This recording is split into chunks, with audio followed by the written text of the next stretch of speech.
एक चीज और बतानी थी तुम लोगों को। जो आपका फुल टेस्ट केमिस्ट्री का टेस्ट है अभी इस संडे को, एक और टेस्ट है ना मेगा टेस्ट वाले पोर्टल पे, तो इस संडे को जो टेस्ट है वो काफी डिफिकल्ट आने जा रहा है। तो अपना तैयारी उसी हिसाब से रखना, प्रिपरेशन बिल्कुल टाइट रखना, काफी डिफिकल्ट आएगा। इस संडे वाला टेस्ट खतरनाक लेवल पे मिलेगा तुम्हें। Okay sir. एटॉमिक स्ट्रक्चर भी आएगा क्या? एटॉमिक स्ट्रक्चर भी आएगा। एटॉमिक स्ट्रक्चर आएगा, मोल कॉन्सेप्ट आएगा कुछ पार्ट। थोड़ा अमन को दिक्कत रहेगी, मैंने इस टेस्ट में वापस से मोल कॉन्सेप्ट एक बार डाला है कुछ रिवीजन के लिए, बाकी किसी को कोई दिक्कत नहीं आनी चाहिए।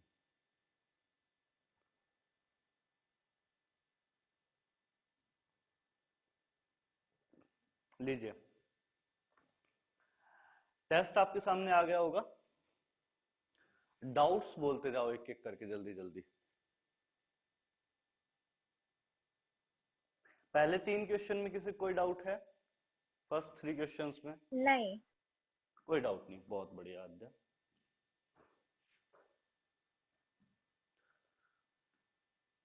देन आपके नेक्स्ट 4 क्वेश्चंस में किसी कोई डाउट?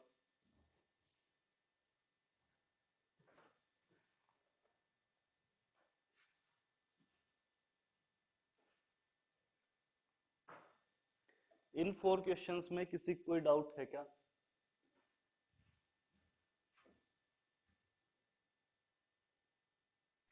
तो लास्ट 7th वाले में positron emission is associated with conversion of a neutron to a proton है, या प्रोटॉन फिर to a proton to a neutron, neutron। हाँ, प्रोटॉन second टू ए वाला। न्यूट्रॉन। हाँ। पॉजिट्रॉन एमिशन मैंने क्या बताया था आपको? प्रोटॉन न्यूट्रॉन प्लस एक और पार्टिकल होता है पॉजिट्रॉन, जिसका चार्ज इलेक्ट्रॉन के बराबर होता है लेकिन Opposite होता है। साइन पॉजिटिव होता है। तो इन दोनों में कन्वर्ट हो जाता है। नेट इसके पास किसका मास होता है? न्यूट्रॉन का मास होता है, इलेक्ट्रॉन का बराबर पॉजिटिव चार्ज होता है।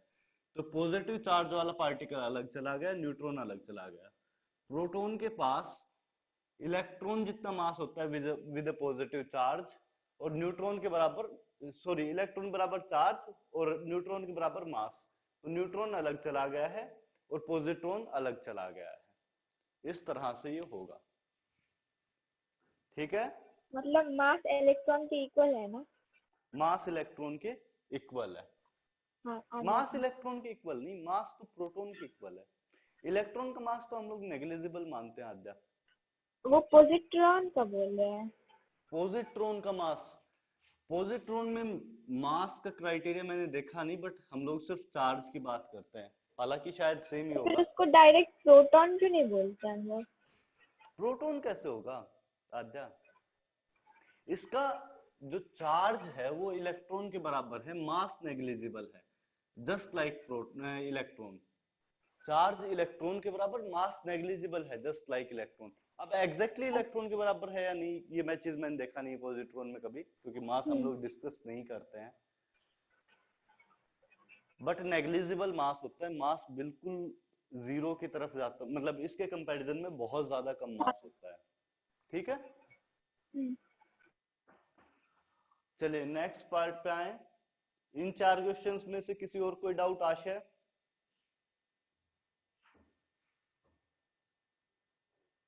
प्रणव, आपने टेस्ट दिया था?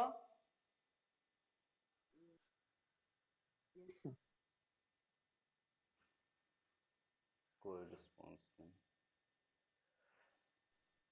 सर। हाँ प्रणव बोलिए। हाँ सर, दिया था। दिया था, कितना स्कोर रहा? सर 76। 76, ठीक है, स्कोर तो ज्यादा खराब नहीं है। नेक्स्ट 3 क्वेश्चंस पे आइए। इसमें से किसी कोई डाउट है?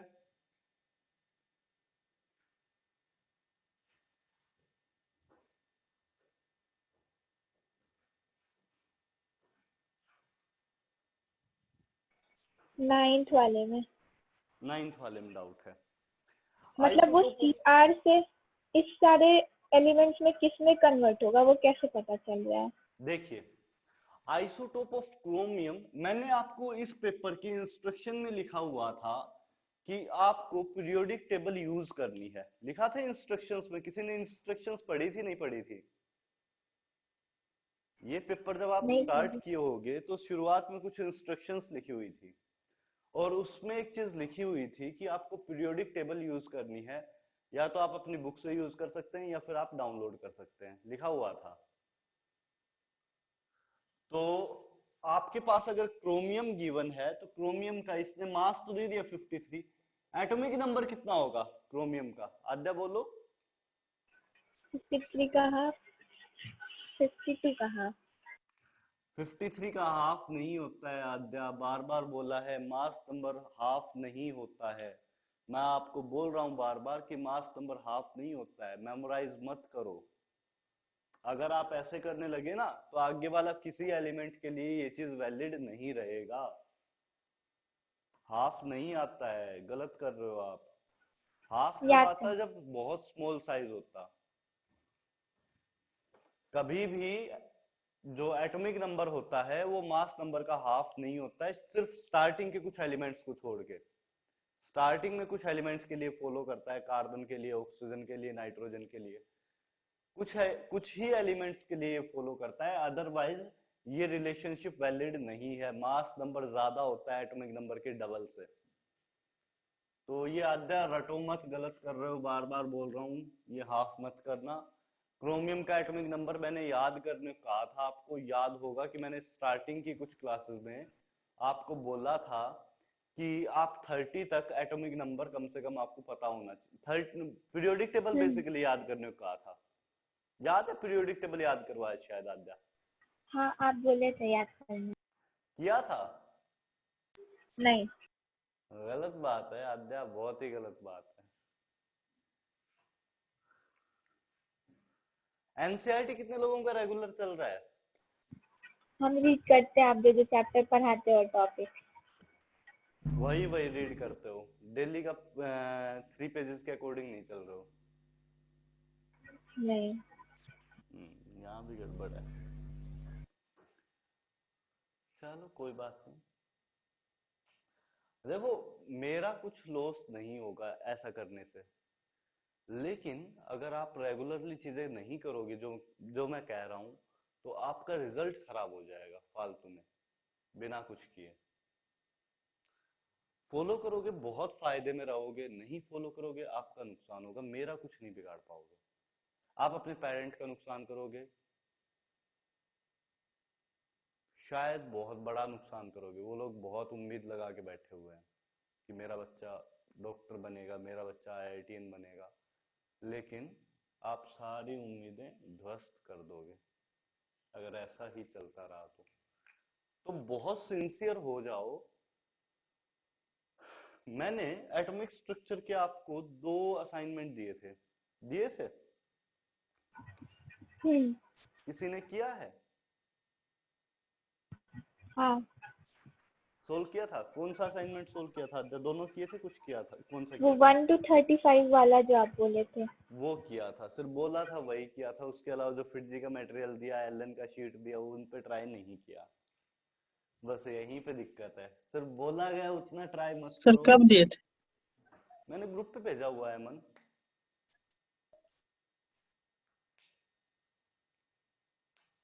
अमन, लास्ट क्लास में मैंने बोला था और ग्रुप पे भी भेजा हुआ है। हम लोग इस पे आते हैं। ये वाला अपने पास एलिमेंट है, ये आपको बोला गया कि ये बीटा एमिशन के थ्रू आया है, मतलब इलेक्ट्रॉन बीम साथ में निकली होगी। करेक्ट आद्या? यही मतलब हुआ हाँ। इस चीज का। हाँ। अब बीटा एमिशन में क्या होता है, एक न्यूट्रॉन प्रोटॉन प्लस इलेक्ट्रॉन में कन्वर्ट हो जाता है, ठीक है? मतलब हाँ। यहां पे जो एलिमेंट होगा, एक्स एलिमेंट में लेता हूं आद्या, उसका मास नंबर तो सेम रहेगा, मास नंबर में तो कोई चेंज नहीं आएगा, बिकॉज न्यूट्रॉन प्रोटॉन में कन्वर्ट हो रहा है। मास नंबर क्या होता है? Total number of neutrons plus protons.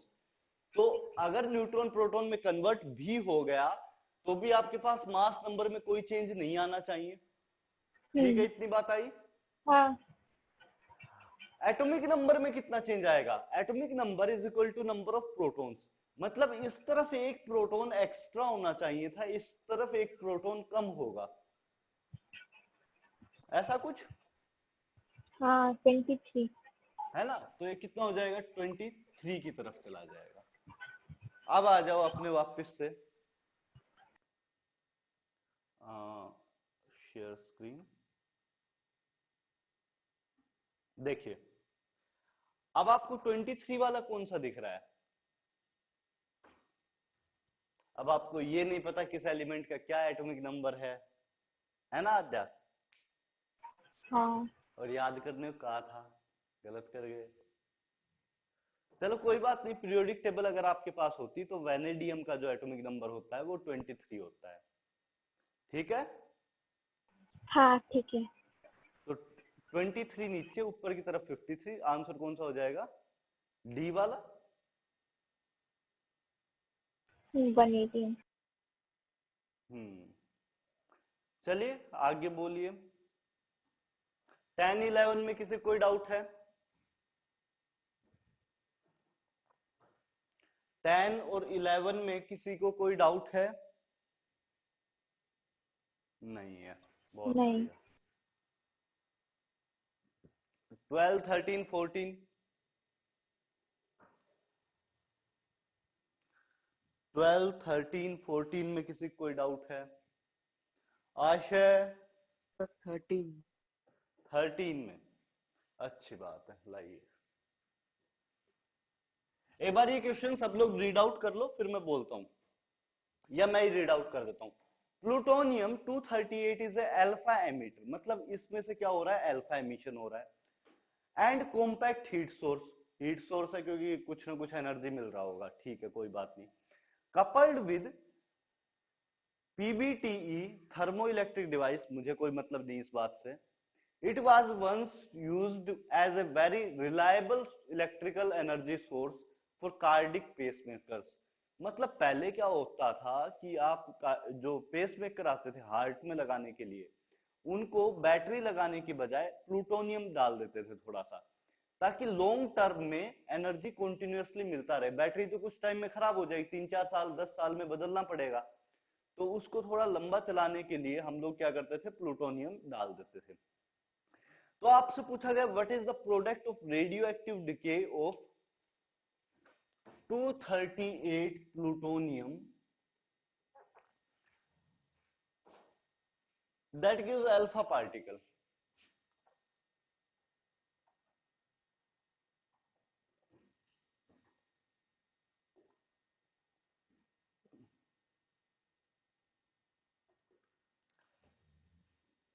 तो यहां बस सिर्फ लास्ट लाइन का यूज है और किसी लाइन का कोई यूज नहीं है। देखिए कैसे यूज है लास्ट लाइन का। आपके पास प्लूटोनियम है, ये अल्फा पार्टिकल एमिट कर रहा है, तो साथ में बनेगा क्या, या ये आपको चेक करना है कि साथ में क्या बन रहा है। प्लूटोनियम में आपके पास एटॉमिक नंबर कितना होगा? पीरियोडिक टेबल देख के बताओ मुझे जल्दी से, प्लूटोनियम में एटॉमिक नंबर कितना निकल कर आएगा?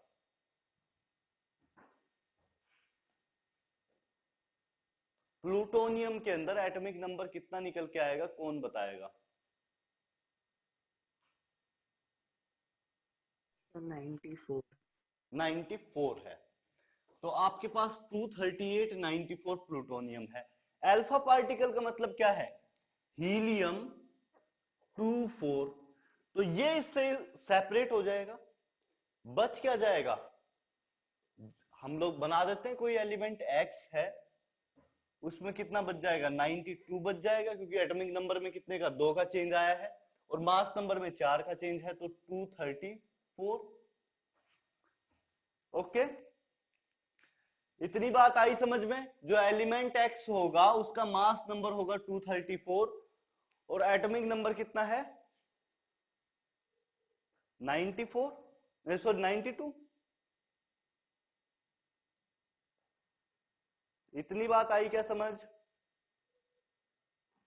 इतने में इस बात में किसी कोई डाउट है क्या? अगर मैं अल्फा पार्टिकल इससे निकाल देता हूं तो ये वाला बच जाएगा।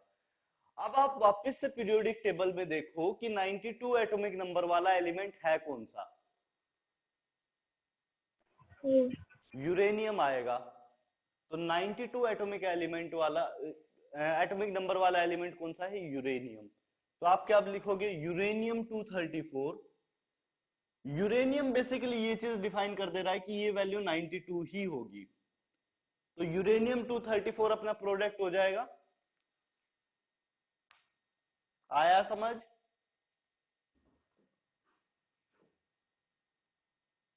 अरे कोई डाउट है तो बताओ। नहीं है? नो बहुत बढ़िया। प्रणव बोलो, कुछ डाउट है तो? नो सर, नहीं। नहीं है। चलो वापस से फिर मैं आगे के क्वेश्चंस में प्रोसीड कर रहा हूं। 13 हो गया है, 14 बताइए। 14, 15, 16 देखिए।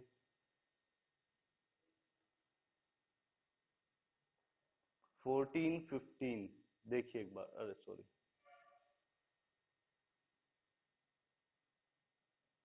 14, 15 देखिए एक बार।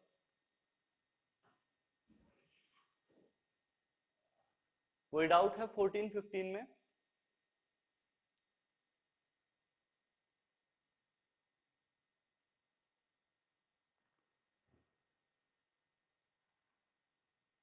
फोर्टीन 15 में कोई डाउट है क्या?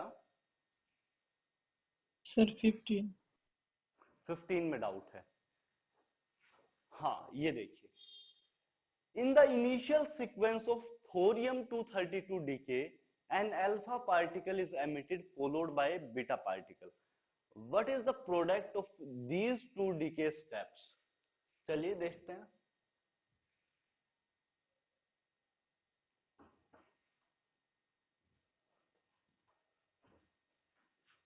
Thorium-232।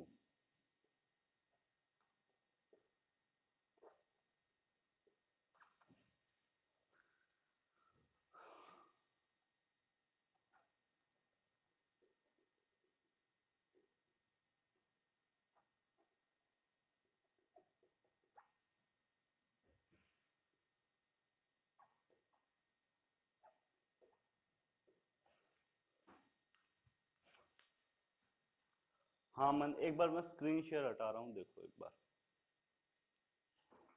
यहां पर थोरियम 232 है, ये अल्फा पार्टिकल का डिके दे रहा है। मतलब कि सबसे पहले क्या चेक करोगे कि थोरियम का एटॉमिक नंबर क्या है। पीरियोडिक टेबल में मुझे देख के बताइए कि थोरियम का एटॉमिक नंबर कितना है। कोई भी बोलिए जल्दी से। 90। 90। सो थोरियम का एटॉमिक नंबर कितना? 90। अल्फा पार्टिकल मतलब क्या निकल गया? हीलियम निकल गया आपके पास। 2 और 4। तो कितने से कम कर दूं x का? x के केस में 228 और 88 आ जाएगा क्या? कोई भी एक नया एलिमेंट बना x जिसमें मास नंबर आएगा 228 और एटॉमिक नंबर आएगा 88, क्योंकि अल्फा पार्टिकल मैंने निकाल दिया है हीलियम 24। तो ये अगर निकला तो एटॉमिक नंबर कितने से कम कर दिया? 2 से। मास नंबर कितने से कम कर दिया? 4 से। और एक नया एलिमेंट आपके पास जनरेट हो गया। अमन, इतना बात समझ आया? हाँ सर। अब वही जो नया पार्टिकल बना है वो बीटा डीके के थ्रू जा रहा है। आपको बोला फॉलोड बाय बीटा डीके। मतलब बीटा डीके में क्या होता है? आपके पास न्यूट्रॉन प्रोटॉन प्लस इलेक्ट्रॉन में कन्वर्ट हो जाता है। ठीक है, न्यूट्रॉन प्रोटॉन प्लस इलेक्ट्रॉन में कन्वर्ट हो जाता है। तो अगर न्यूट्रॉन प्रोटॉन प्लस इलेक्ट्रॉन में कन्वर्ट हो जा रहा है तो मैं क्या बोलूंगा, यहां से एक न्यूट्रॉन प्रोटॉन में कन्वर्ट हो गया होगा। मतलब आपके पास जो एटॉमिक नंबर है उसमें एक प्रोटॉन एक्स्ट्रा आएगा तो एक से इंक्रीज हो जाएगा। तो वाई एलिमेंट में नया एटॉमिक नंबर कितना? 89 हो जाएगा। अमन, इतनी बात ठीक है? 88 में एक प्रोटॉन एक्स्ट्रा आया हाँ सर। तो ये 89 हो गया। मास नंबर में कोई चेंज नहीं आएगा क्योंकि mass number is the sum of proton plus neutron. तो अगर न्यूट्रॉन प्रोटॉन में कन्वर्ट हो भी गया तो ये सम हमेशा सेम ही रहेगा। अगर ये न्यूट्रॉन प्रोटॉन में कन्वर्ट हो भी जाता है तो ये सम सेम ही रहेगा। और अगर ये सम सेम रहेगा तो आपके पास ये कितना लिख सकते हैं हम लोग? y के केस में 228 हो गया।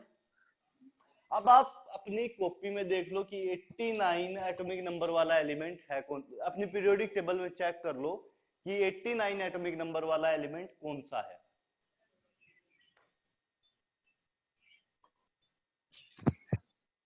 बताओ। Actinium. एक्टिनियम तो देख लो अपने पास, ऑप्शंस में दिखा रहा हूं आपके सामने, वापस आ रहे हैं। शेयर स्क्रीन, दिख गया आंसर? हाँ। ठीक है, 16 पे आ जाऊं मैं। 16 नंबर क्वेश्चन में किसी कोई डाउट है तो बताओ।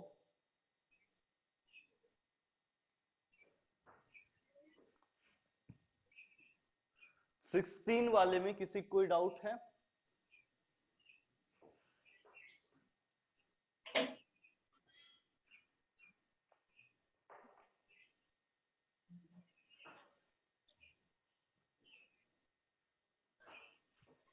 नहीं है, चलिए बहुत बढ़िया।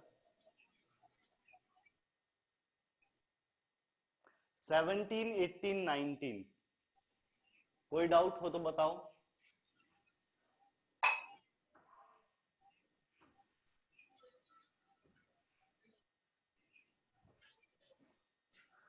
सेवनटीन, 18, 19, अमन आपको तो डाउट आया होगा। 7. 17 में आया होगा, है ना? हाँ सर।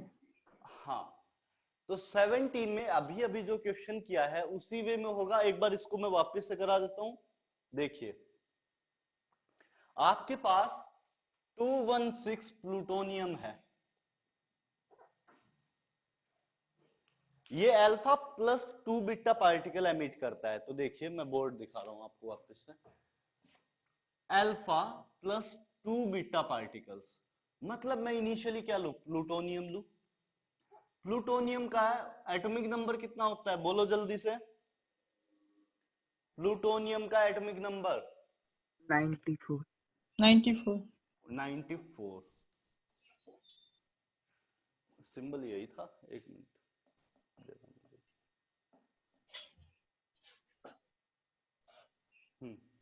ठीक है, प्लूटोनियम ही है, पोलोनियम है। मैं एक बार हल्का सा कंफ्यूज हूं, मुझे टाइम देना, एक सेकंड टाइम दे।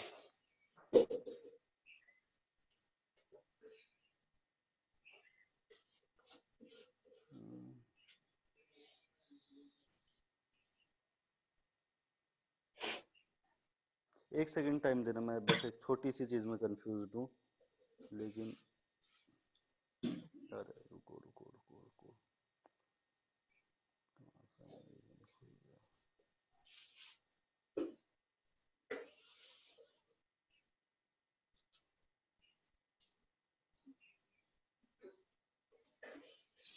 ये पोलोनियम है, मैं गड़बड़ कर रहा हूँ, ये पीओ दे रखा है, पोलोनियम है, प्लूटोनियम नहीं है। सही बात, मैंने सही सोचा था, ये गड़बड़ हो रखा था यहाँ पे। ये पोलोनियम है, प्लूटोनियम नहीं है। पोलोनियम में आपके पास एटॉमिक नंबर चेक करो, 84 आएगा।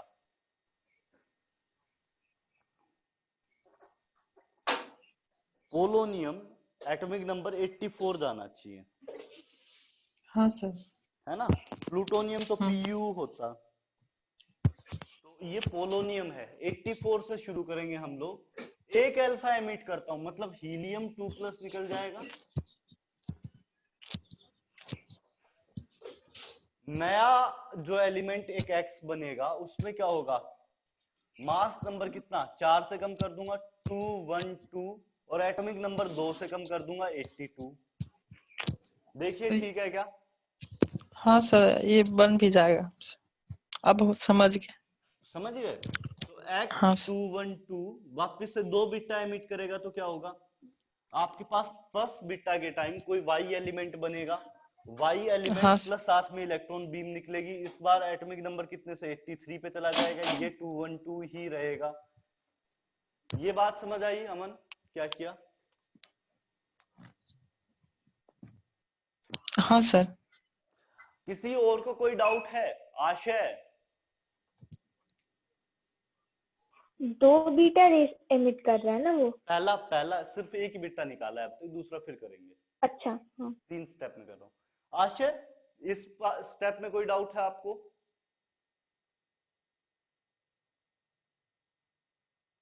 आर्यन, क्लास मिस की थी। ऐसे हाँ बड़ा दिक्कत कर रहा था, हो ही नहीं आता, फ्रीज कर गया मेरा लैपटॉप। अभी दिखाई दे रहा है आपको आर्यन? यस अभी दिख कोई दिक्कत तो नहीं है? नहीं। अच्छा सर, बस एक बात पूछूं क्या मैं? हाँ जो बीटा एमिशन होता है, हाँ। उसमें ये बात जरूरी होता है कि मतलब प्रोटॉन ही न्यूट्रॉन में कन्वर्ट हो? बीटा एमिशन में न्यूट्रॉन प्रोटॉन में कन्वर्ट होता है। सॉरी मतलब हाँ सॉरी, ये न्यूट्रॉन ही प्रोटॉन में कन्वर्ट हो, बस हाँ, यही होता है? बीटा अगर लिखा हुआ है, सिर्फ बीटा एमिशन लिखा हुआ है, तो आप क्या करोगे, न्यूट्रॉन प्रोटॉन में कन्वर्ट करोगे। और लेकिन जब अगर लिख देता है पॉजिट्रॉन एमिशन, यस या सिंबल लिख के उसके ऊपर पॉजिटिव चार्ज लगा देता है, बीटा प्लस लिख देता है, तो फिर यस आप इसको पॉजिट्रॉन एमिशन मानोगे। है तो ये बीटा ही, लेकिन ये पॉजिट्रॉन एमिशन यस के सर। नाम से चलता है। ठीक है। तो उसका मतलब जो न्यूट्रॉन रहता है सर, न्यूट्रॉन से तो एक पॉजिट्रॉन अगर वो एमिट कर दिया तो पॉजिट्रॉन प्रोटॉन नहीं, बन जाएगा? पॉजिट्रॉन निकालना है तो क्या होगा, प्रोटॉन कन्वर्ट होगा न्यूट्रॉन प्लस पॉजिट्रॉन में। ओके, समझ गया सर। पॉजिट्रॉन निकालना है तो प्रोटॉन न्यूट्रॉन प्लस प्रोटॉन में कन्वर्ट हो पॉजिट्रॉन में कन्वर्ट होगा। जबकि बीटा एमिशन देना है तो न्यूट्रॉन किस कन्वर्ट होगा, यहां उल्टा होगा, न्यूट्रॉन कन्वर्ट होगा प्रोटॉन प्लस प्रोटॉन इलेक्ट्रॉन में। Plus electron. ठीक है। Yes sir. तो ये फर्स्ट बीटा का प्रोसेस है, उसमें क्या हुआ, एटॉमिक नंबर 1 से इंक्रीज हो गया। सेकंड बीटा मैं कराता हूं, तो कोई एलिमेंट Z ले लेता हूं, फिर से एक बार इंक्रीज करेंगे 84 212, ये आपका आंसर आ जाएगा। एटॉमिक नंबर शायद पहले वाले के बराबर पहुंच गया, मतलब ये क्या है, पोलोनियम का पोलोनियम ही रह गया। देखिए, अब आशा बोलो कोई डाउट है कि इस पार्ट में क्या किया है? नो सर, समझ में आ रहा था। हम प्रणव, ऐसा सेम ही आर्यन, सॉल्व किए। हाँ आद्या बोलो। हाँ हम ऐसा सेम ही सॉल्व किए, पर एक डाउट था कि हाँ जितना बीटा रेज एमिट करेगा उतना एटॉमिक नंबर बढ़ता जाएगा, ऐसा बिल्कुल ही लॉजिक बिल्कुल, है ना। हाँ हाँ। हाँ हम यही किए। Aryan, yes sir. ये बात समझ आई, नींद में वो आ गई? नहीं सर, नहीं। आज मैंने एक नया मेथड अडॉप्ट किया, मैं आपको बताता हूँ, सुबह जल्दी उठने का। तो जिसको उठने में दिक्कत हो उसके लिए बताता हूँ। मैंने क्या किया, मैंने 6 बजे रात को फोन स्विच ऑफ कर दिया था, शाम को ही 6 बजे स्विच ऑफ कर दिया, और खाना वाना खा के मैं 9 बजे सो गया था, और सुबह उठा था 3 बजे। बढ़िया, मतलब एकदम फ्रेश है सिस्टम। सर 8 बजे फिजिक्स क्लास रहती है। इवनिंग में तो 9 बजे सो सकते हो खाना खा के। सर मैं भी 1 बजे सो के 5 बजे उठ गया। सर 8 से 10 होती है सर फिजिक्स क्लास। 8 से 10 होती है क्या रात में? फिर तो नहीं कर सकते, फिर तो पॉसिबल नहीं है।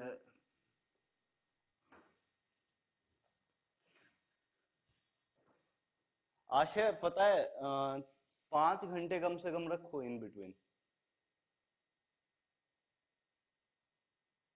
सोने का कुछ इस हिसाब से सेट करो कि 5 घंटे कम से कम आपका आ जाए।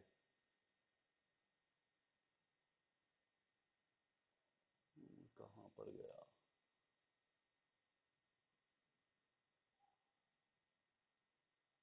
मुझे दिखाई नहीं दे रहा डॉक्यूमेंट।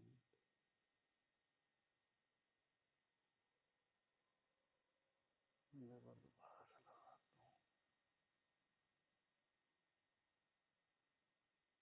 हूँ। शोर विंडो पेंट, ये रहा। सो अगर ये हो गया है तो अगला देखिए, 17 नंबर हो गया होगा, 18 19 और 20। इसमें कोई डाउट हो तो बोलिए। 18 19 20।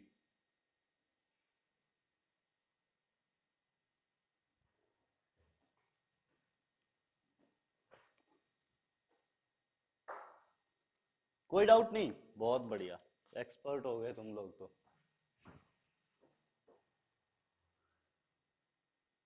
21, 22 कोई डाउट है तो बताइए। 21 में डाउट आना चाहिए।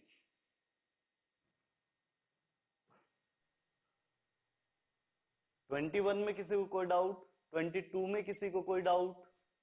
सर मुझे 21 में। 21 में डाउट है।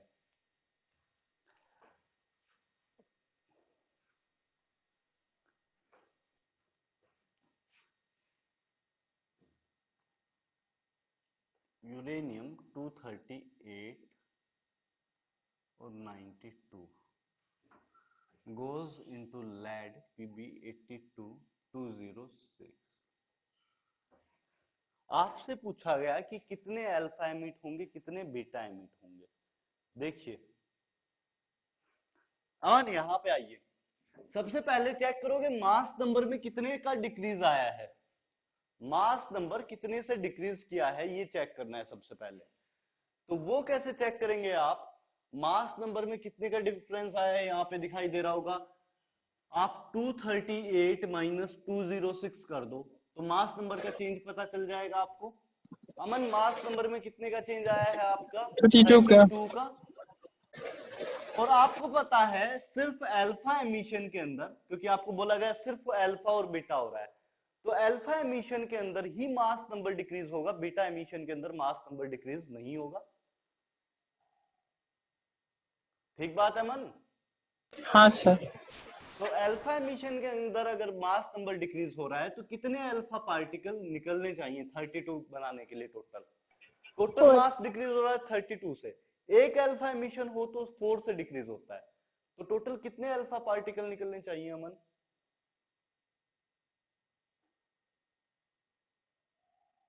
टोटल कितने अल्फा पार्टिकल निकलने चाहिए?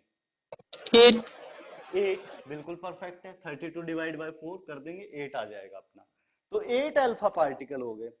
लेकिन जब 8 अल्फा निकलेंगे तो उसके साथ साथ आप देखोगे कि एटॉमिक नंबर कितने पे पहुंच गया है। जब आप यूरेनियम से 8 अल्फा पार्टिकल एमिट करा दोगे तो मास नंबर कितने से, सॉरी एटॉमिक नंबर कितने से डिक्रीज कर जाना चाहिए? 8 इंटू 2 16 से एटॉमिक नंबर भी डिक्रीज कर जाना चाहिए। परफेक्ट। तो एटॉमिक नंबर कितने से डिक्रीज कर जाना चाहिए आपके पास? 16 से। तो जो नया पार्टिकल बना है, कोई एक्स लिया मैंने, उसका मास नंबर 206 है, एटॉमिक नंबर कितना होगा? 16 से डिक्रीज करो इसे, कितना आ जाएगा अमन? इसमें से 16 माइनस कर दो, 76। 76। अब आपको इस एलिमेंट से वापस से लेड बनाना है, Pb206 पे पहुंचना है, 82 है ना। मतलब एटॉमिक नंबर कितने से इंक्रीज करना है अमन? 6 का। 6 से। तो जितने से एटॉमिक नंबर इंक्रीज करना उतने ही बीटा पार्टिकल एमिट हो जाएंगे।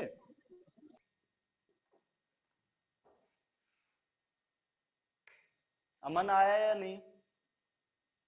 हाँ सर।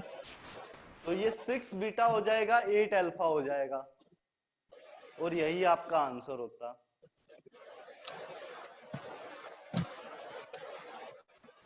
ठीक है।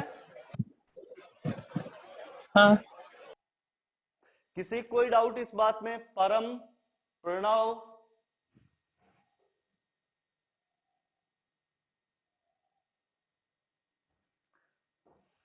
प्रणव नहीं सर। नहीं है। ठीक है, चलिए 22 में किसी को कोई डाउट?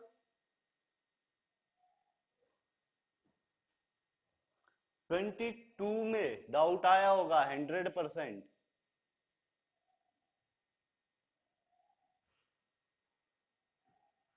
ऐसा सेम क्वेश्चन एक ऊपर भी था। ऐसा सेम क्वेश्चन ऊपर भी था, डाउट आया या नहीं आया ये बताओ। हाँ थोड़ा सा वैसे सॉल्व किए तो आंसर तुक्का पे लग गया। तुक्का पे लग गया। तो देखिए सोल्व करा देता हूँ, थोड़ा अच्छा क्वेश्चन है, थोड़ा डिफरेंट भी है। आपको बोला गया if A nitrogen 14 nuclide capture से अल्फा पार्टिकल, मतलब इनिशियली क्या गिवन है, नाइट्रोजन गिवन है 14, 7 कैप्चर से हीलियम न्यूक्लियाई, मतलब ये हीलियम न्यूक्लियाई को खा गया और क्या प्रोड्यूस किया इसने, इसने बोला ए proton is produced, A proton is produced, मतलब एक प्रोटोन निकल गया है और साथ में क्या निकला होगा वो आपको बताना है कि साथ में क्या निकला। तो देखिए यहां पर अगर आप देखोगे तो टोटल मास नंबर इस साइड कितना, 14 + 4 18 है ना, यहां पर टोटल मास नंबर 14 + 4 18, यहां पे कितना 1 का तो मुझे पता है, इसका मुझे नहीं पता कितना होना चाहिए, 17 होना चाहिए, क्योंकि ऐड कर देंगे directly mass number, number of protons plus number of neutrons, कुछ और नहीं करना, रिएक्शन को बैलेंस करना है। तो बैलेंस करने के लिए उस तरफ 18 है तो इस तरफ भी 18 मास नंबर आना चाहिए। एटॉमिक नंबर चेक करो, यहां पर कितना है 7 + 2 हीलियम था अपने पास, 7 + 2 कितना हुआ 9, यहां पे कितना है 1, यहां बच कितना जाएगा 8,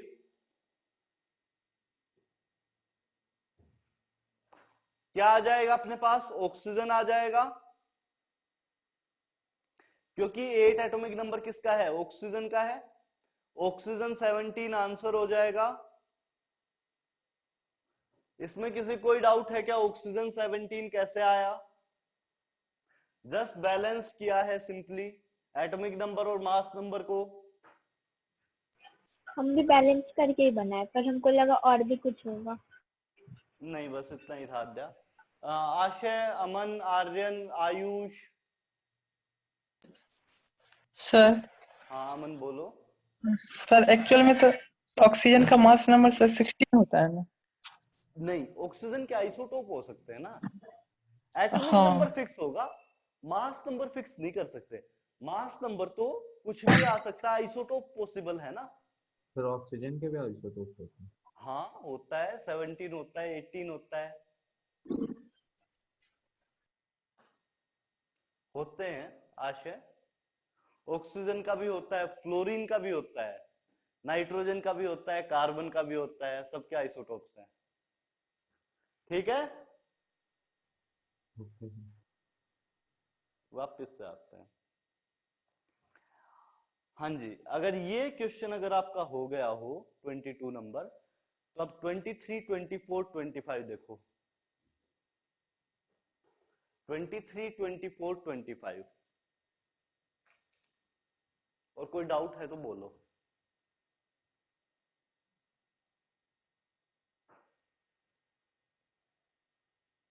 नहीं है कोई डाउट, 26, 27 और 28 बोलिए, 26, 27, 28 में किसी कोई डाउट हो? नहीं। कोई डाउट नहीं, बहुत बढ़िया। 29, 30, 30 में डाउट आया होगा। Yes sir. चलिए, strontium 88 is the most abundant stable isotope of strontium.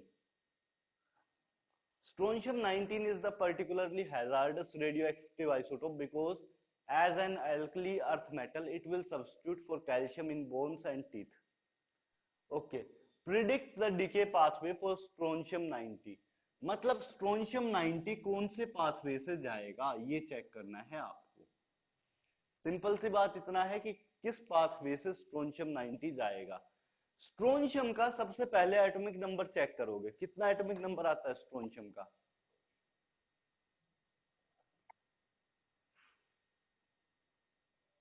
Strontium का एटॉमिक नंबर कितना आता है, अरे बोल दो।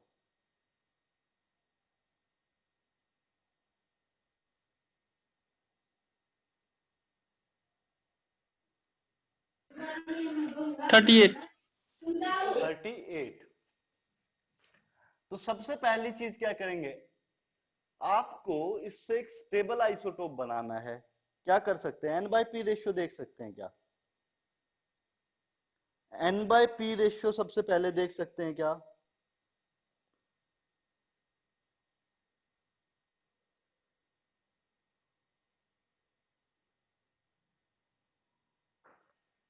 N/P रेशियो देखा जा सकता है क्या?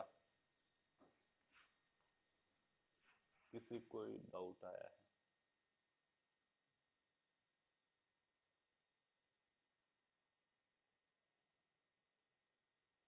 ओके 28 ठीक है। श्रेया मैं आता हूं, पहले मैं ये कंप्लीट कर देता हूं। तो इस क्वेश्चन में स्ट्रोंशियम 98 में सबसे पहले आप देखोगे N/P रेशियो कितना होगा। तो यहां पर न्यूट्रॉन्स कितने दिखाई दे रहे हैं आपको?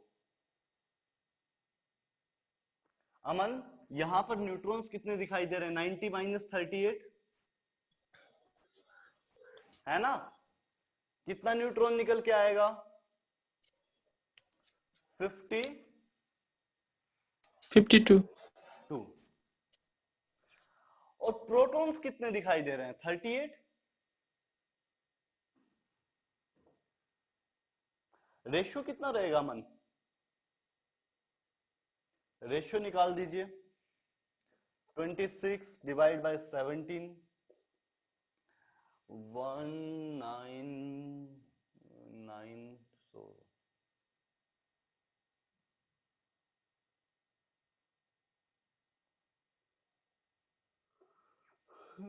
सो कितना जाएगा सर?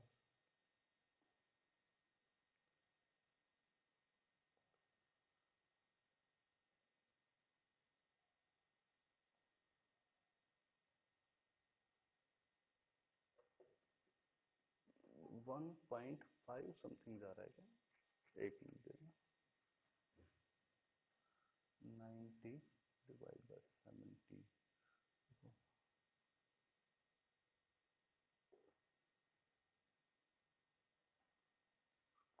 सो 95.5 और बच गया तो सर 1.529 1.529 परफेक्ट हो गया। अमन ने एग्जैक्ट निकाल दिया। तो 1.529 आपके पास निकल कर आया। ये 1.5 से ज्यादा है 1.5 से कम है? 1.5 से ज्यादा है। तो आपको 1.5 से कम करना पड़ेगा, हाँ है ना? कम कैसे कर सकते हैं? एक न्यूट्रॉन अगर प्रोटॉन में कन्वर्ट हो जाए तो ये रेशियो कुछ ठीक हो जाएगा? अमन, न्यूट्रॉन अगर प्रोटॉन में कन्वर्ट हो जाए तो अपना काम हो जाएगा? ऊपर 1 से वैल्यू डिक्रीज कर जाएगी, नीचे 1 से वैल्यू बढ़ जाएगी। ठीक है क्या? हाँ तो यहां पर न्यूट्रॉन प्रोटॉन न्यूट्रॉन से प्रोटॉन किस केस में कन्वर्ट होता है? Beta emission. Beta emission. तो आंसर क्या हो जाएगा? बीटा मेरा एमिशन। ये कैसा वाला होगा? तो मैं अटेम्प्ट भी नहीं किया था। कितना आसान था, है ना? आद्या, हाँ, हम अटेम्प्ट नहीं किया था, ये वाला आया ही नहीं। अभी आ गया? हाँ ठीक है। श्रेया का 28 नंबर डाउट है, तो मैं श्रेया का पहले ले लेता हूँ एक। जस्ट 1 सेकेंड, शेयर कर देता हूँ मैं, share screen.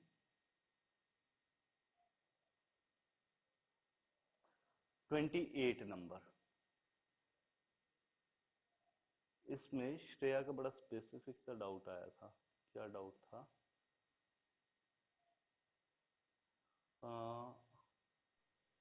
Y option B is wrong.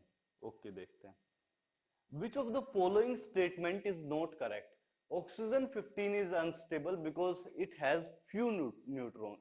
It has too few neutrons. ये स्टेटमेंट सही है क्योंकि ऑक्सीजन में 1:1 का रेशियो चाहिए था, तो 8 न्यूट्रॉन्स आपके पास होने चाहिए थे। है कितने? 7 न्यूट्रॉन्स हैं।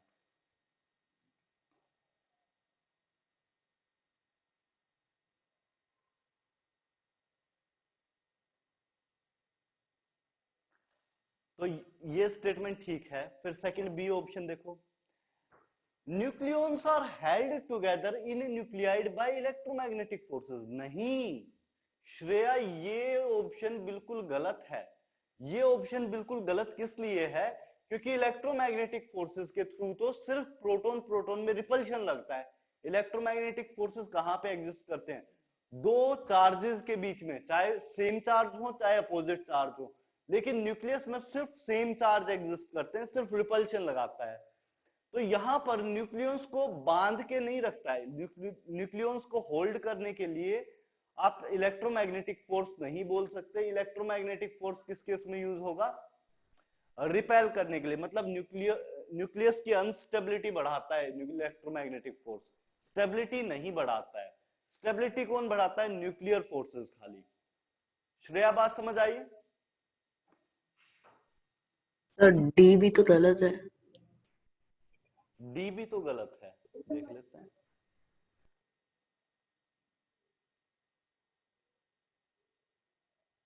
ठीक है। As the atomic number increases, the ratio of neutron to proton in a nuclide increases. As the atomic number increases, तो स्टेटमेंट गलत कैसे हुआ? रेशियो तो इंक्रीज ही होता है। इनिशियली मैंने बोला था 1:1 का रेशियो आता है, फिर बाद में जाके 1:1.5 का रेशियो हो जाता है, तो रेशियो तो कंटिन्यूअसली इंक्रीज ही कर रहा है। किसका डाउट था ये डी वाला? सर एटॉमिक नंबर इंक्रीज हुआ तो प्रोटॉन्स इंक्रीज होंगे ना। लेकिन तो न्यूट्रॉन्स भी तो इंक्रीज होते हैं, और न्यूट्रॉन्स ज्यादा तेज इंक्रीज होता है। देखो पीरियोडिक टेबल एक बार खोल के, मास नंबर ज्यादा तेजी से बढ़ रहा होगा, डबल के इक्वल नहीं आता है, नंबर ऑफ न्यूट्रॉन्स ज्यादा निकल के आता है। यस समझ गए? चलिए, अगर ये सब हो गया तो डीके पाथ में फॉर स्ट्रोंशियम देखा। फिर आपके पास एनपी दे रखा है, कौन सा है देख लेना एलिमेंट 237। इसमें भी आपको सेम वे में आपको चेक करना है एनपी सिंबल किसका है, बताइए। एनपी किसका सिंबल है? नेपच्यूरियम समथिंग है कुछ।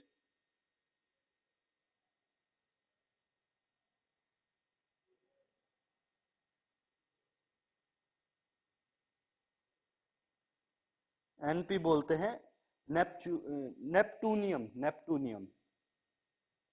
नेपटूनियम है, इसका एटॉमिक नंबर आएगा 93।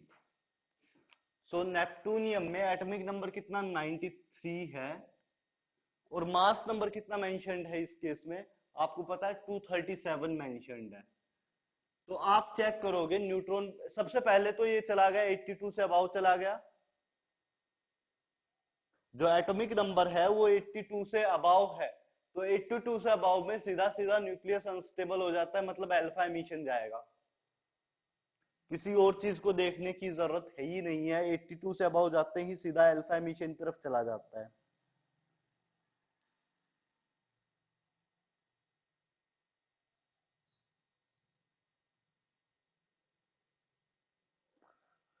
बात समझ आई? 82 से अबाव जाते ही एटॉमिक नंबर आप अल्फा एमिशन की तरफ लेके चले जाएंगे।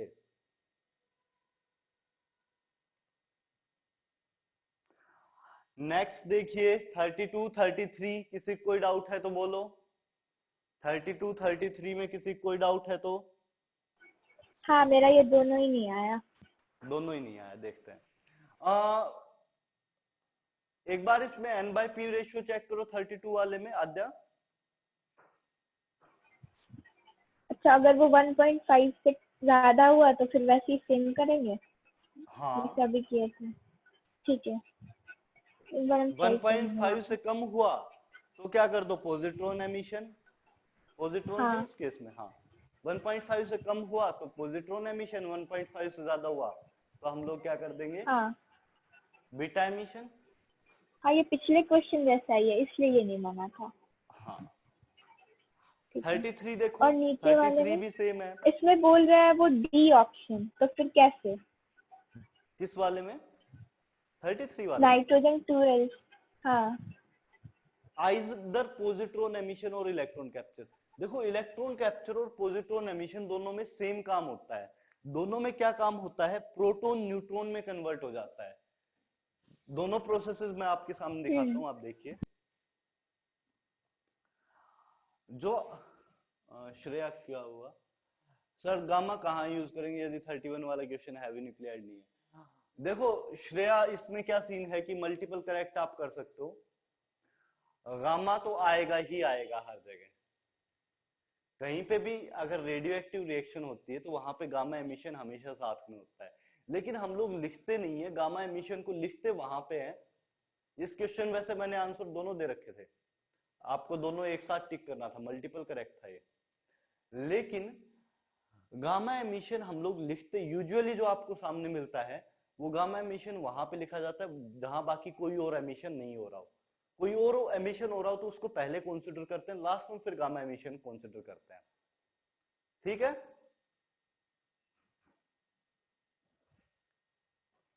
तो यहां पर मैं क्या बोल रहा था, आपको क्या बोला गया था, कुछ क्वेश्चन था।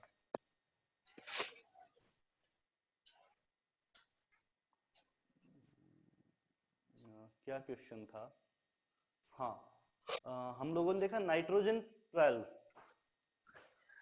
नाइट्रोजन 12 7, ये इसमें पूछा गया था आपको, क्या पूछा गया है, इज लाइकली टू डिके आया।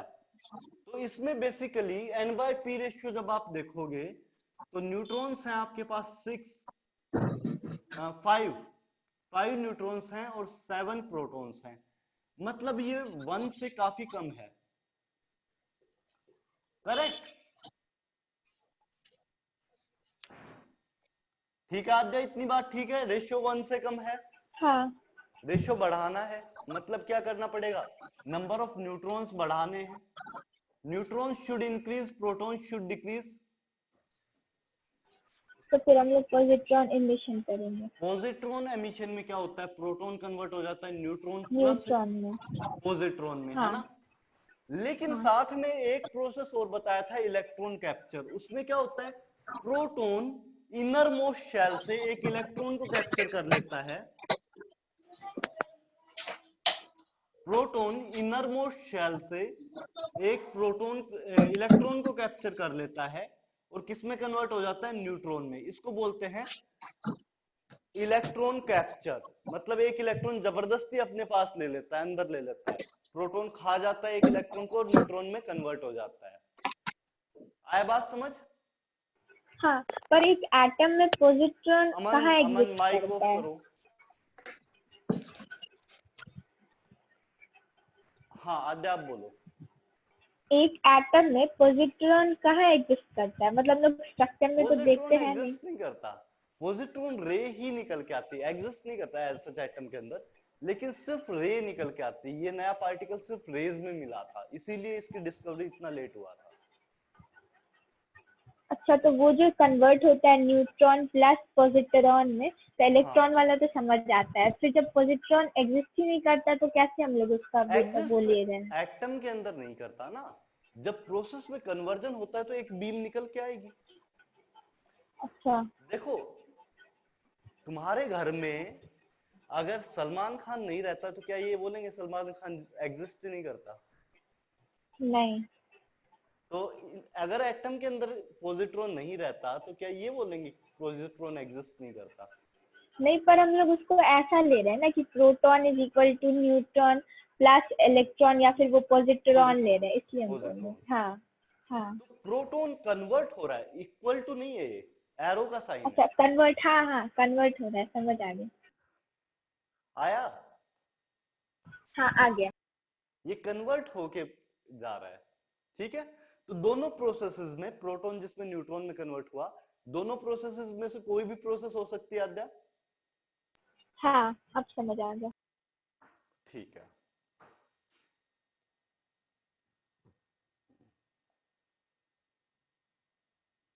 पर अगर कन्वर्ट भी हो रहा है तो आप एक बार बताएं कि हम लोग प्रोटॉन को न्यूट्रॉन का मास प्लस इलेक्ट्रॉन का मास लिख सकते हैं। हाँ। अब देखो सीन क्या होता है ना, जब आप न्यूक्लियस से जाते हो तो न्यूक्लियस में मास चेंज होने लगता है। मैं आपको एक चीज बताता हूँ, आप विश्वास नहीं करोगे, थोड़ा सा फिजिक्स में चले जाओगे अंदर। अगर आप यूरेनियम 238 लेते हो 92, तो इसमें आपने 238 total protons plus neutrons add किए, है ना।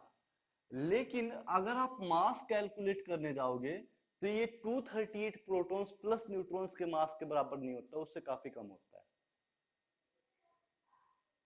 अच्छा। ऐसा क्यों होता है ये चीज फिजिक्स में पढ़ोगे। लेकिन अगर आप इंडिविजुअली एक एक न्यूट्रॉन का मास कैलकुलेट करके उसको ऐड करोगे 238 के बराबर, तो उतने के बराबर आपका टोटल यूरेनियम का मास नहीं आएगा, थोड़ा सा डिफरेंस आता है। डिफरेंस किस वजह से आता है?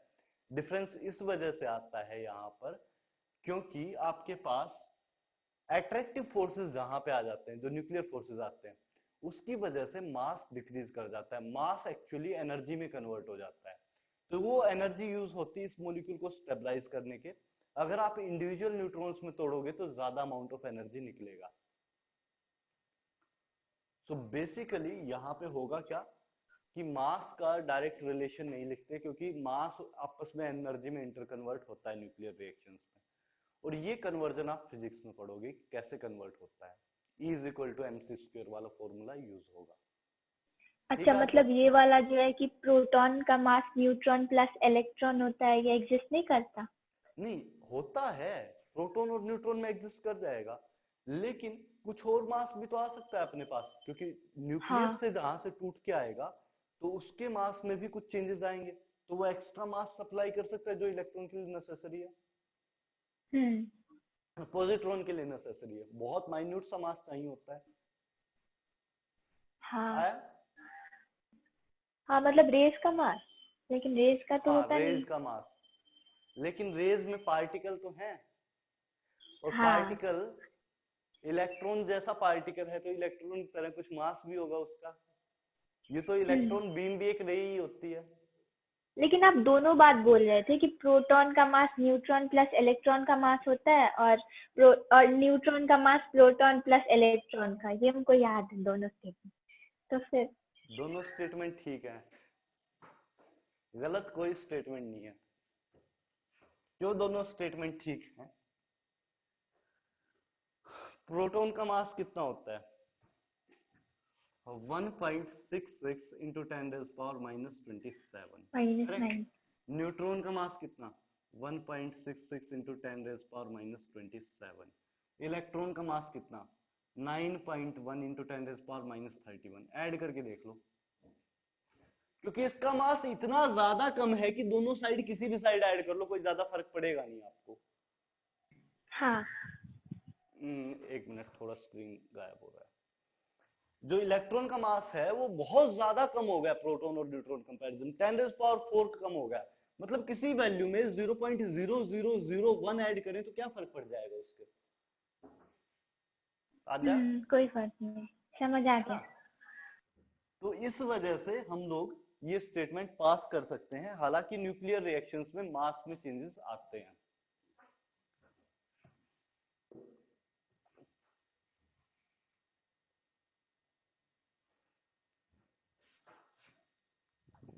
चलिए वापस से आते हैं। कहां तक आ गए? शेयर स्क्रीन और न्यूक्लियर केमिस्ट्री। हाँ, तो हम लोग आ गए थे नाइट्रोजन वाले में। 34, 35, 36, कोई डाउट है तो बोलो। 34, 35, 36, 34, 35, 36 में कोई डाउट है तो बताओ।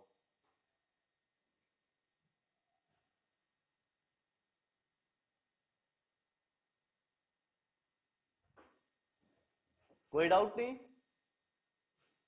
बहुत बढ़िया। 37 भी देख लो, ये शायद मैंने लिया नहीं था, सिर्फ 35 तक लिए थे, लेकिन ये दोनों क्वेश्चन देखना चाहो तो देख सकते हो।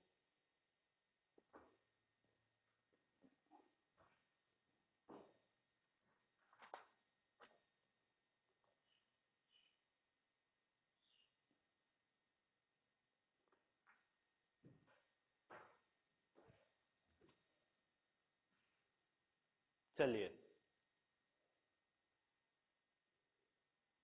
टू मैनी न्यूट्रॉन मतलब n/p रेशियो देखो, और आपके पास जिसमें न्यूट्रॉन ज्यादा आ रहा हो वो आपका आंसर हो जाएगा। सिंपली ये चीज देखना था। अब आ जाओ आप, जो 1 to 35 नंबर क्वेश्चंस है जो नरेंद्र अवस्थी से दिए थे, उसमें डाउट बताओ। 1 to 35 नंबर जो नरेंद्र अवस्थी से आपको दिया गया था, उसमें कोई डाउट है क्या? आद्या का एक डाउट था स्पेसिफिक चार्ज। तो स्पेसिफिक चार्ज क्या होता है? चार्ज बाय मास रेशियो को ही स्पेसिफिक चार्ज कहते हैं। तो अगर आपके पास अल्फा रे में स्पेसिफिक चार्ज देखना है तो हम लोग क्या बोलेंगे? हीलियम में 2+ चार्ज है और मास कितना है इसका? 4 है। ये क्या कहां पे हाँ पूछा गया था? Specific charge second of A proton and alpha particle. तो प्रोटॉन के अंदर क्या होगा? प्रोटॉन मतलब आपके पास एक प्रोटॉन है, इसका मास नंबर कितना? 1, एटॉमिक नंबर 0। तो यहाँ पे चार्ज कितना? +1। तो चार्ज बाय मास रेशियो यहाँ पे कितना हुआ? 1/1, जबकि यहाँ पे कितना है? 2/4। ये 1/2 आ जाएगा। रेशियो देख सकते हो आद्या आप इन दोनों का? हाँ ये इसका स्पेसिफिक चार्ज, ये इसका स्पेसिफिक चार्ज। अब इन दोनों का रेशियो देख लो। मतलब स्पेसिफिक चार्ज और n/p रेशियो सेम है। नहीं नहीं नहीं, चार्ज बाय मास रेशियो। यहाँ पे इलेक्ट्रॉन अच्छा बाय हाँ चार्ज बाय मास रेशियो है ये। स्पेसिफिक चार्ज का मतलब चार्ज डिवाइड बाय मास। और स्टेबल होने के लिए इसको 1:1 होना चाहिए। नहीं, चार्ज बाय मास रेशियो के लिए कोई नेसेसरी कंडीशन नहीं है। Charge by mass ratio simply specific charge है, मतलब कुछ और है नहीं कोरिलेशन इसका। वो तो रेशियो न्यूट्रॉन्स और प्रोटॉन्स का रेशियो था। ये तो चार्ज का रेशियो, चार्ज से तो कोई कोरिलेशन नहीं है। चार्ज न्यूक्लियस के अंदर सिर्फ थोड़ी होता है, चार्ज तो इलेक्ट्रॉन की वजह से आ जाता है। तो वो सिर्फ 1:1 ही होगा चार्ज बाय मास का। नहीं, कुछ भी आ सकता है ऐसा। यहाँ पे 1:1 क्वेश्चन था the ratio of specific charge of a proton and an A particle alpha particle. Alpha particle. Alpha particle क्या है? हीलियम है आपके पास। हाँ हीलियम है 4 है, समझ आ गया। हो गया। और हाँ देख लो, कुछ डाउट है तो बता दो इसमें। सही है। चलिए, आया अभी आद्या? हाँ आ गया। हाँ, कोई और डाउट? 35 तक बोलते जाओ। पहले 5 में कोई डाउट है तो? फर्स्ट 5 में कोई डाउट है किसी को? नरेंद्र अवस्थी से कोई डाउट नहीं, बहुत बेहतरीन। 5 to 10 हाँ में है कोई डाउट है? बोलो आद्या। 4th में। 4th में डाउट है। द इसमें भी increasing charge by value of mass ratio है। चार्ज बाय मास रेशियो देखना है, और डिफरेंट टाइप के आपके पास एटम दे रखे हैं, डिफरेंट टाइप के वो दे रखे हैं, क्या कहते हैं, पार्टिकल दे रखे हैं। तो इनमें सबका charge by mass ratio check कर लोगे? तो या वो बताऊं? पार्टिकल का जो सिंबल्स दे रखा है वही समझ नहीं आया, तो कैसे फिर चेक पार्टिकल का करें? सिंबल तो सबसे पहले दिया हाँ इलेक्ट्रॉन। ये इलेक्ट्रॉन है, इसका चार्ज कितना होता है? अच्छा, इलेक्ट्रॉन, प्रोटॉन, न्यूट्रॉन और अल्फा पार्टिकल। हाँ, कर लोगे? चार्ज भी पता है, हर एक का हाँ मास भी पता है। हाँ कर लेंगे, हो गया। आगे बताइए। 5 to 10 में कोई डाउट? अरे किए हैं नहीं किए हैं, सच सच बताना।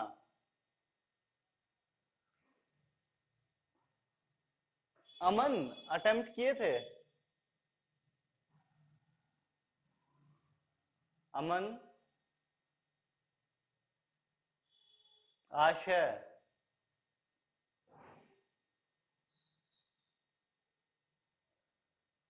आयुष, क्वेश्चंस किए थे?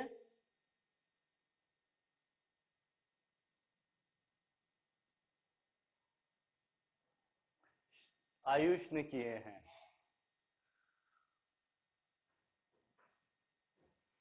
प्रणव, नहीं सर, अभी तक नहीं। नहीं किए हैं। 3 सर दिन का टाइम एक्सरसाइज था 1 का। प्रणव, गलत बात नहीं है। Yes sir, sorry. बहुत गलत बात है। सर एक्सरसाइज 1 का सर। एक्सरसाइज 1 का 1 to 35।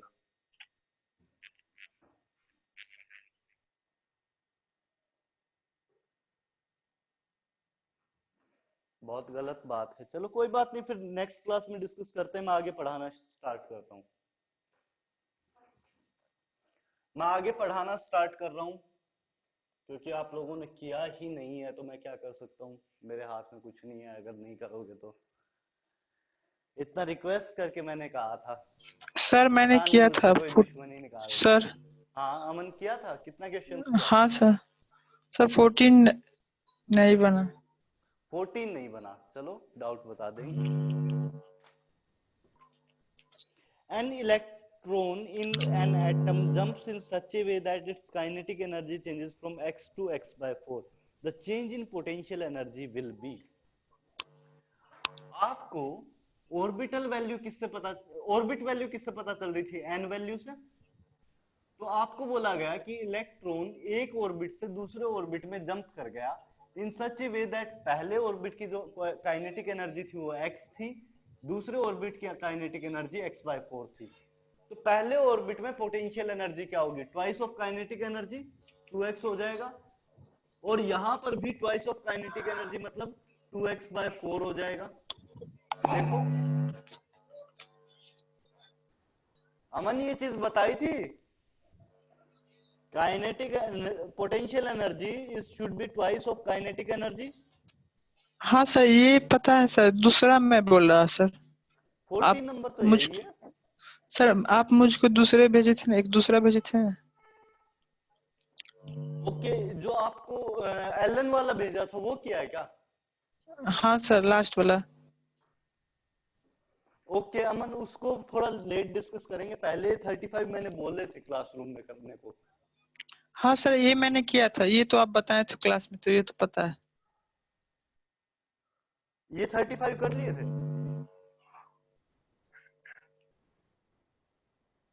अमन ये 35 क्वेश्चंस कर लिए थे नरेंद्र अवस्थी के तुमने? सर इसका सर क्या कहते हैं सर, 23 नंबर बता दीजिए सर। नरेंद्र अवस्थी का 23 नंबर। हाँ हाँ ये ठीक नरेंद्र है। अवस्थी का मैंने पूछा, एलन निकाला, आप पूछ रहे हैं सर। नहीं सर नरेंद्र अवस्थी का पूछ रहा हूँ मैं। नहीं, इसका 23 नंबर नहीं हुआ था हमसे। नरेंद्र अवस्थी का। हाँ The incorrect graph for velocity of electron in an orbit versus z 1 by n and n। Okay, velocity का फॉर्मूला क्या था? वेलोसिटी का फॉर्मूला क्या था जो ड्राइव कराया था Aman? Displacement upon time. z by n के प्रोपोर्शनल था क्या? ठीक है, so velocity versus z draw करेंगे तो velocity should be directly proportional to z। तो क्या हो जाएगा, कर्व कैसा आ जाएगा? ऐसा कुछ। वेलोसिटी वर्सेस 1 बाय n करेंगे तो हाइपरबोलिक कर्व आता है।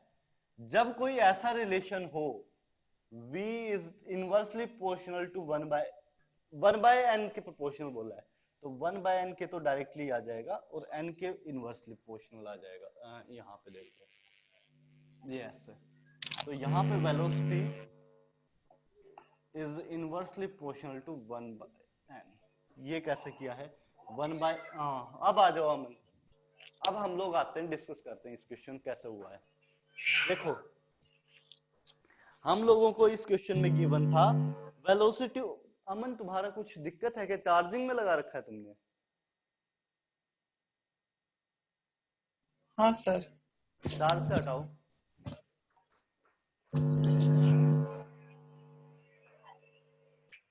ठीक है, अभी ठीक है चार्ज। सर मेरा सुनो, चार्ज बहुत कम था इसलिए। तो अभी तो हो गया होगा कुछ। इस 32%। क्वेश्चन को देखो, 32 तो बहुत है। इस क्वेश्चन को देखो, आपको कुछ कर्व्स प्लॉट करने हैं अकॉर्डिंग टू मैथमेटिक्स में समझा रहा हूं कर्व्स कैसे प्लॉट करते हैं। Velocity is directly proportional to z by n, इतनी बात अपने को पता है। तो मुझे चेक करना है कि आपके पास वेलोसिटी और z में क्या रिलेशन होगा। तो इसको मैं कैसे लिख सकता हूं? वेलोसिटी इज इक्वल टू के z बाय n। के कोई भी एक कांस्टेंट, क्योंकि प्रोपोर्शनल का साइन हटाना है तो के लगाना पड़ेगा। हाँ ठीक है, अब मुझे वेलोसिटी को क्या मान लेता हूं मैं? y मान लेता हूं। इसको मैं एक बार हटा देता हूं ताकि थोड़ा सा गोलमोल ना हो।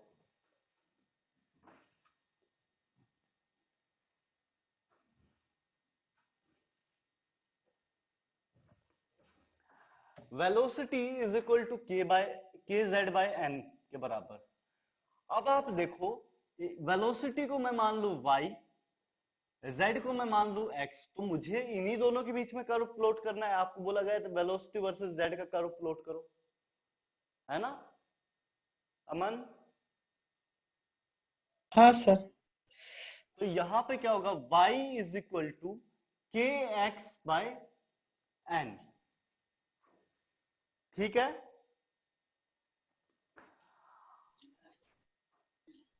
के एक्स बाय एन, तो यहां से क्या बोल सकते हो, y इज इक्वल टू, इसको पूरे को हटा दें तो क्या बोलते हैं, y is equal to K x का कर्व टाइप ऑफ, मतलब y x के प्रोपोर्शनल आ रहा है सीधा सीधा।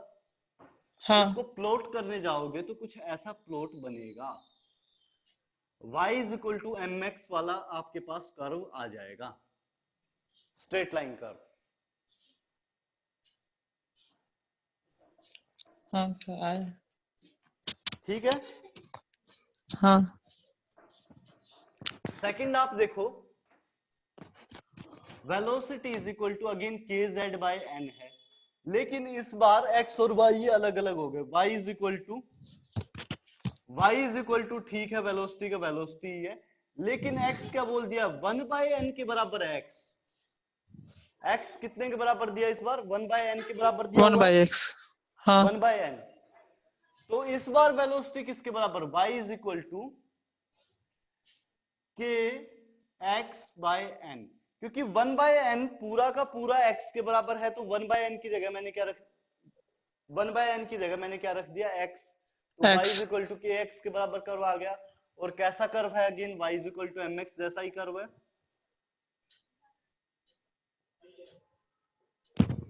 है ना? हाँ तो अगेन ऐसा ही कर्व आएगा। हाँ तीसरा कर्व देखने जाओ, अगेन यही इक्वेशन है, लेकिन इस बार y is equal to b है and x is equal to n है। इस बार 1 बाय n नहीं है, इस बार n है। तो इस बार कर्व कैसा आएगा, y is equal to k divide by x, ठीक है क्या? हाँ सर।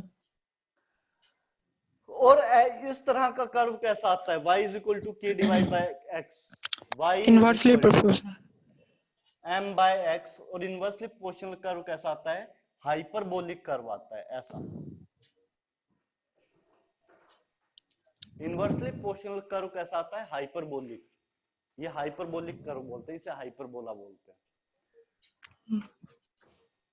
श्रेया का डाउट है 28, 27, 29, ठीक है, श्रेया सब लेंगे। तो ये हुआ आपका, ये बात समझ आई? ठीक है। अमन आई या नहीं आई बताओ? हाँ सर आई सर। ठीक है।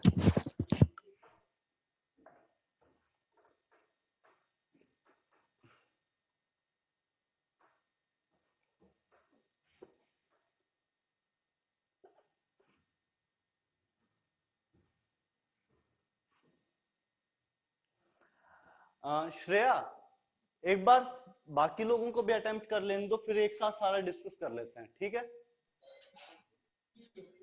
तो एक बार बाकी लोगों को नेक्स्ट क्लास तक एक बार अटेम्प्ट कर लेने दो, उसके बाद फिर सारा एक साथ डिस्कस कर लेंगे। मैं एक टॉपिक बता रहा हूँ छोटा सा, इंपॉर्टेंट सा है, तो एक बार देख लो इसको। सर इसके बाद 25। भाई बाद में डाउट लेंगे, एक बार सबको कर लेने दो, बाकी लोग नहीं कर रहे हैं, तो एक बार बाकी लोगों को अटेम्प्ट कर लेने दो, उसके बाद लेते हैं। हाँ, क्योंकि अभी मैं डाउट करा दूंगा, फिर वही डाउट दूसरे बच्चे भी लेके आ जाएगा, तो एक बार कर लेने दो इनको अटेम्प्ट। जो बाकी लोग आलसी लोग हैं, जो हाथ नहीं लगाते, बदतमीज लोग हैं, जो काम करना ही नहीं चाहते, उन लोगों का मैं क्या करूं, मुझे समझ नहीं आता है।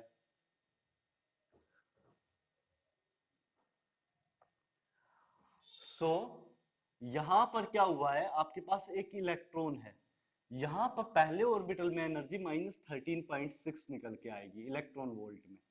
सेकंड ऑर्बिट में एनर्जी कितनी होगी? जो फर्स्ट ऑर्बिट होगा जिसमें n इज इक्वल टू 1 होगा, उसमें एनर्जी -13.6 होती है। सेकंड ऑर्बिट में एनर्जी कैसे निकालेंगे? तो एनर्जी का फॉर्मूला क्या था, सर 13 स्क्रीन नहीं आ रही। स्क्रीन नहीं आ रही। पिन वीडियो अभी आ जानी चाहिए, देखो आद्या। नहीं नहीं आई। बाकी लोगों को भी स्क्रीन नहीं आ रही क्या? आ रही है। आ रही है। अच्छा रिकनेक्ट करके देखते। एक बार रिकनेक्ट कर लो आद्या।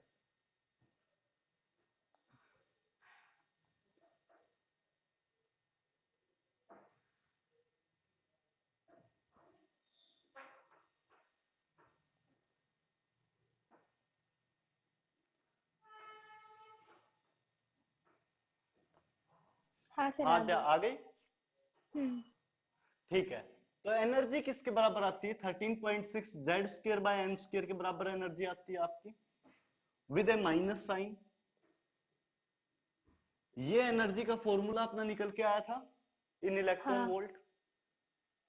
तो पहले ऑर्बिटल में z फॉर हाइड्रोजन अगर मैं बात करूं, सिर्फ हाइड्रोजन के लिए मैं बात कर रहा हूं, तो z की वैल्यू 1 हो गई, एन स्क्वायर की वैल्यू पहले ऑर्बिटल के लिए 1 हो गई है। तो दोनों 1 1 हो गया। पहले ऑर्बिटल के लिए एनर्जी कितना, पहले ऑर्बिट के लिए एनर्जी कितना हो जाएगा? -13.6। पहले ऑर्बिट के लिए एनर्जी -13.6 बोलते हैं। और इसी शेल को हम लोग बोलते हैं के शेल। शेल और ऑर्बिट सेम चीज है। Shell is equal to orbit.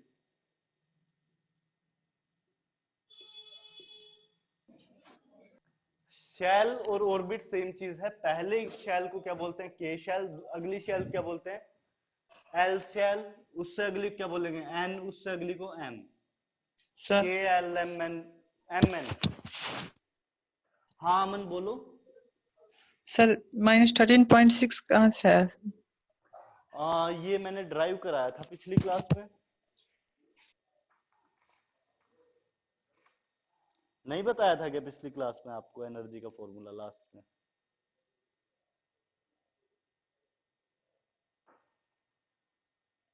Aman, last class में हाँ मैंने सर। एनर्जी का ड्राइव नहीं कराया था क्या? हाँ सर, हाँ सर, हाँ कराया गया था। हाँ। अरे भाई भाई भाई, सब भूल जाते हैं एक क्लास का जाती है तभी। चलो के एल एम एन शेल होंगी। पहली शेल की एनर्जी कितनी? 13.6। सेकंड शेल की एनर्जी कितनी? 13.6 इंटू एन स्क्वायर 1 का स्क्वायर डिवाइड बाय जेड का स्क्वायर 1 का स्क्वायर डिवाइड बाय एन का स्क्वायर 2 का स्क्वायर। सो 13.6 डिवाइड बाय 4 कितना निकल के आएगा? 3 पॉइंट कितना निकल के आता बोलो?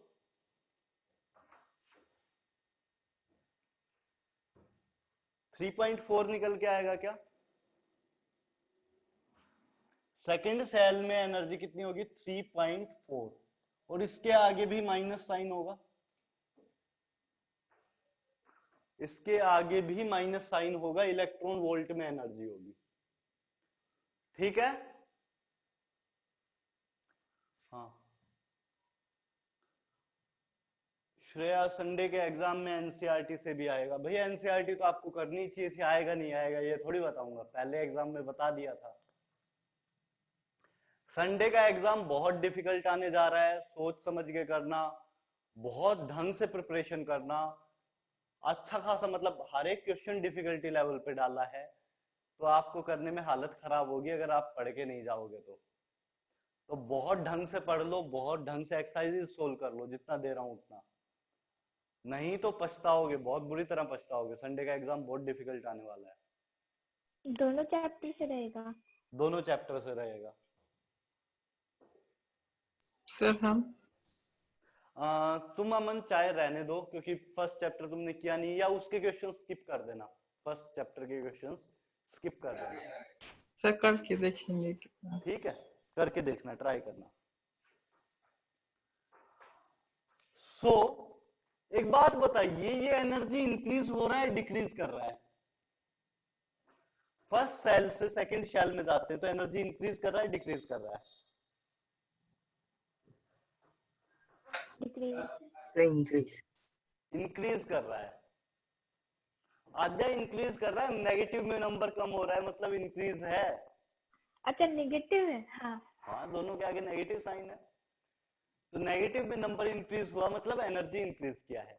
तो एनर्जी इंक्रीज कराने के लिए क्या करना पड़ेगा? सबसे बढ़िया प्रोसेस क्या हो सकती है? इलेक्ट्रॉन को मैं कोई एक पैकेट ऑफ एनर्जी दूं रेडिएशन की फॉर्म में h म्यू, और इलेक्ट्रॉन जंप कर जाए ऊपर। ऐसा हो सकता है ना आद्या?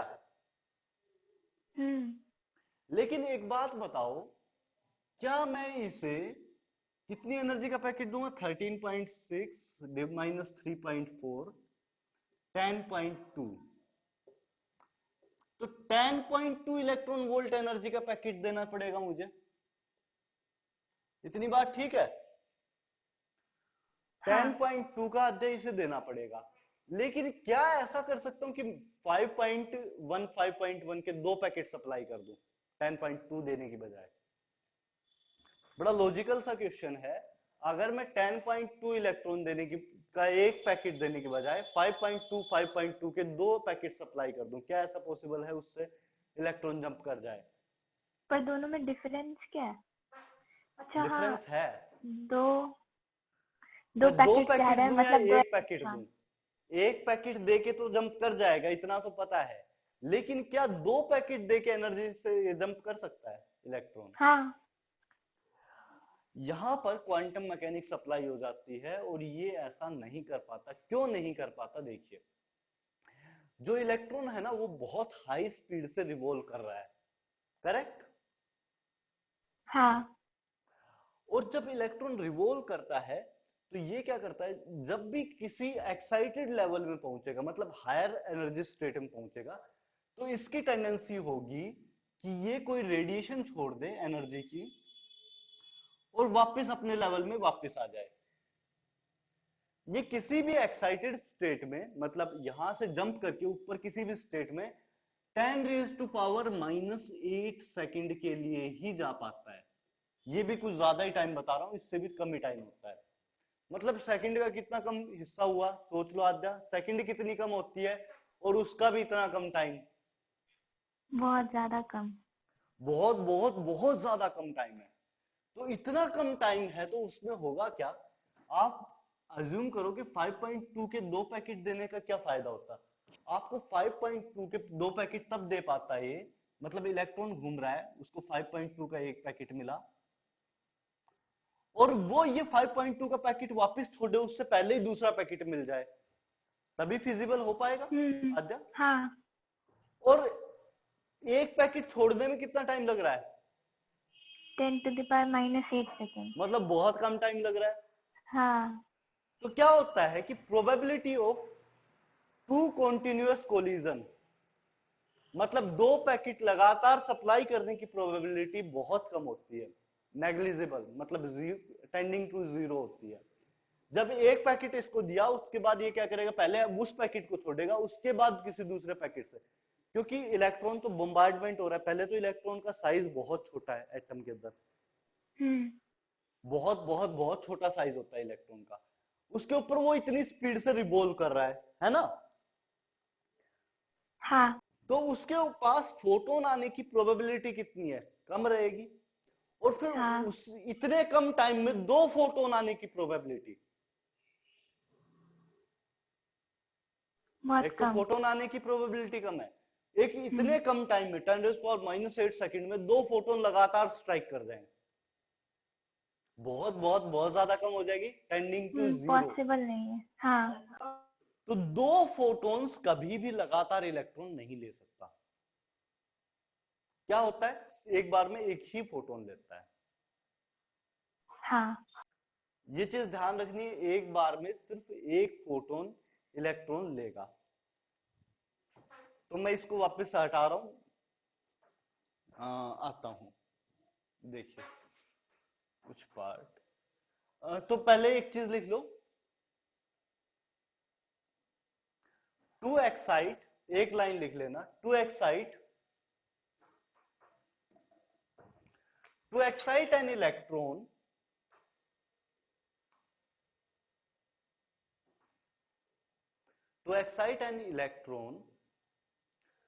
from a lower energy level to a higher energy level, To excite an electron from a lower energy level to a higher energy level, we have to supply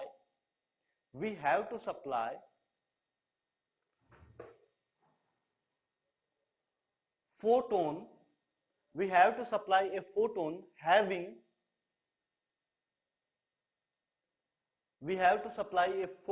having exactly same energy as of the energy gap in between two orbits. We have to supply a photon having exactly same energy as of the energy gap in between two orbits. जो दो orbit के बीच में energy gap होगा, sir एक बार to excite an electron from a lower energy level to a higher energy level, we have to supply a photon having exactly same energy as of the energy difference in between the two energy levels. हुआ अमन? अमन हाँ sir हो गया? चलो, तो यहां पर मैंने क्या बोला कि एग्जैक्टली सेम एनर्जी होनी चाहिए। क्यों? इसके पीछे एक लॉजिक है, क्योंकि ये जो ऑर्बिट्स हैं ये क्वांटाइज्ड हैं, मतलब ऑर्बिट में या तो होगी इतनी एनर्जी या होगी इतनी एनर्जी, बीच में इलेक्ट्रॉन नहीं रह सकता, इन बिटवीन एनर्जी का इलेक्ट्रॉन नहीं हो सकता। तो एग्जैक्टली सेम एनर्जी दोगे तभी वो ऊपर वाले ऑर्बिट में जा पाएगा, नहीं तो इलेक्ट्रॉन जंप नहीं करेगा, बेसिकली उसको अपने एचम्यू की फॉर्म में बाहर निकाल देगा। अगर आप 10.2 से कम का फोटोन सप्लाई कर रहे हो तो कुछ देर के लिए क्या करेगा, थोड़ा तेज चलने लग जाएगा, काइनेटिक एनर्जी थोड़ा बढ़ जाएगा, लेकिन क्या करेगा, वापस से अपना एनर्जी को एमिट कर देगा इन फॉर्म ऑफ एचम्यू, रेडिएशन की फॉर्म में वापस एमिट कर देगा। अगर आपने इससे ज्यादा का सप्लाई किया तो भी कुछ नहीं होगा, ये इलेक्ट्रॉन को फोटोन को लेगा ही नहीं। ज्यादा एनर्जी का अगर आपने देने की कोशिश की, इस ऑर्बिटल के बराबर नहीं थी, इससे थोड़ा सा ज्यादा भी हुआ तो भी काम नहीं बनेगा, आपको एग्जैक्टली सेम एनर्जी का देना पड़ेगा। बात समझ आई? एग्जैक्टली सेम क्यों देते हैं हम लोग? क्वांटाइजेशन आद्या, कि इन बिटवीन का कोई एनर्जी एग्जिस्ट कर ही नहीं सकता, या तो एटम में एग्जिस्ट करेगा 13.4 या एग्जिस्ट करेगा 13.6 या 3.4। इसके बीच में कोई और एनर्जी लेवल है जिसमें इलेक्ट्रॉन रह पाता हो? कोई ऐसा कोई सर्कल जिसमें इलेक्ट्रॉन रह पा रहा हो? तो अगर आपने कम एनर्जी सप्लाई की तो कहाँ जाएगा इलेक्ट्रॉन? बीच वाले में जाना चाहिए कहीं, वो होता नहीं है, तो पॉसिबल ही नहीं है, तो फिर कैसे करें बताओ?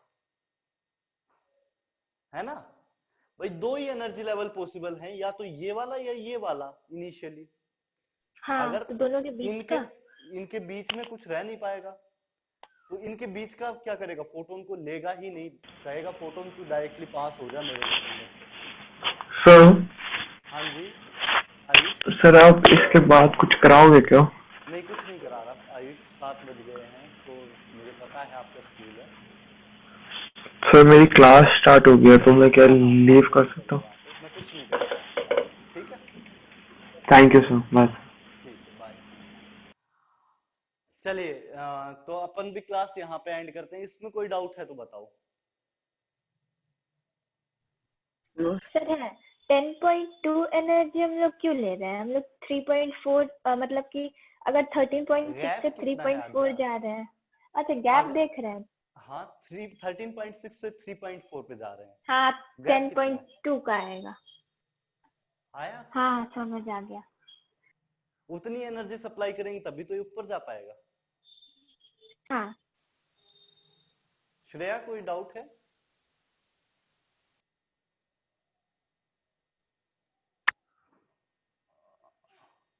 नहीं, श्रेया का साउंड नहीं आ रहा है। तो बाकी आर्यन नो सर, समझ गया।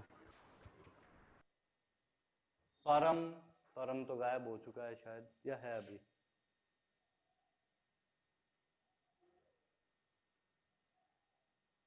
परम गायब है। चलिए, तो क्लास यहाँ एंड करें। Yes sir, thanks. ठीक है।